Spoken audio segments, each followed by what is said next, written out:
Where is the proof? Proof నేనే, your honour. ప్రత్యక్ష సాక్షిని. నువ్వు చూసావా? ఆ నలుగురు దీప్తిని మానభంగం చేయటం నువ్వు చూసావా?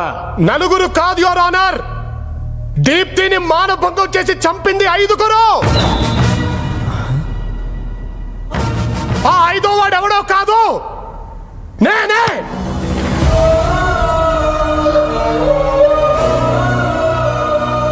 మేము 5గురు కలిసి ఆ అమ్మాయిని కిడ్నాప్ చేశాం. మేము 5గురు కలిసి ఆ అమ్మాయిని రాక్షసంగా హింసించాం. సూదులతో పొడిచాం సార్, బ్లేడ్లతో కోసాం సార్. 1, 2 కాదు యువర్ ఆనర్, 40 రోజుల అమ్మాయికి నరకం అంటే ఏంటో చూపించాం. సంపేమని బతిమిలాడే సార్. సేడస్ ఎదలం కదా సార్. అంతేగా సార్. వాళ్ళలో నువ్వు అక్కడ పోయినప్పుడు వాళ్ళ మీద కేసు ఎందుకు పెట్టావు? డబ్బడిగా సార్, ఇవ్వలేదు. వాళ్ళకి నాకు చెడిపోయిందండి, బ్లాక్మెయిల్ చేద్దాం డిసైడ్ అయ్యా. సీడీ ఉందని అబద్ధం చెప్పా, నమ్మలేదు సార్. కేసు పెట్టా, భయపడి పారిపోయారు సార్. నిన్న కోర్టులో నేను పెట్టింది బ్లాంక్ సీడీ అని మీ అందరికీ తెలిసిపోయిందండి. అయినా ఇంకో ప్రూఫ్ ఉందని అబద్ధం చెప్పా.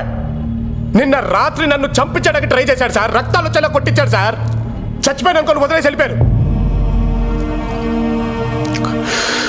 చావుదాకా వెళ్ళి నాకు అప్పుడు అర్థమైంది సార్, ఆ అమ్మాయి ఎంత నరకయాతను అనుభవించిందో అని. పశ్చాత్తాపం మొదలైపోయింది. చావలసి నేను ఎందుకు బతుకున్నాను అనిపించింది.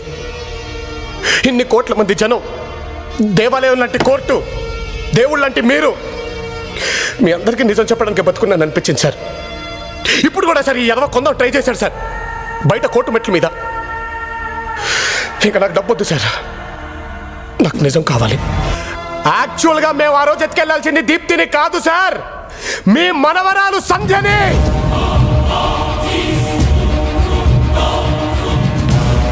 నమ్మబుద్ధి కావట్లేదండి. సంధ్య సార్, గీతంస్ కాలేజ్ 2nd ఇయర్ చదువుతుంది. కరెక్ట్గా ఎత్తుకెళ్లాల్సిన రోజున సంధ్య రాలేదండి, ఈ దీప్తి దొరికింది. నేను వద్దన్నానండి, కానీ మణిగాడే సార్ ఒప్పుకోలేదు. దీప్తిని ఎత్తుకెళ్ళిపోదాం, ఇది మాత్రం ఆడది కదా, సంధ్య సంగతి తర్వాత చూద్దాం అన్నాడండి. సార్ మళ్ళీ థర్స్డేనో ఫ్రైడేనో అనుకుంటా సార్ మళ్ళీ వచ్చామండి సంధ్య కోసం.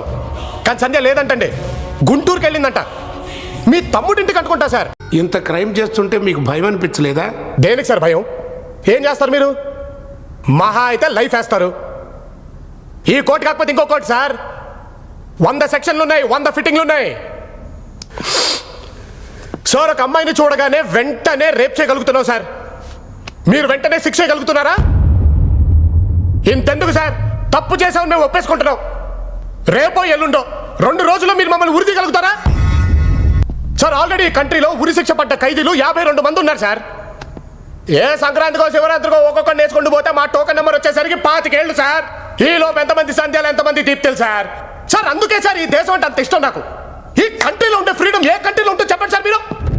మేరా భారత్ మహాన్, I am proud to be an Indian. Sir వీళ్ళందరి ముందు నేను తప్పు చేశానని నిజం చెప్పే దమ్ము నాకుందే. తెల్లారేసరికల్లా మమ్మల్ని ఉరి తీసే దమ్ము మీకుందా?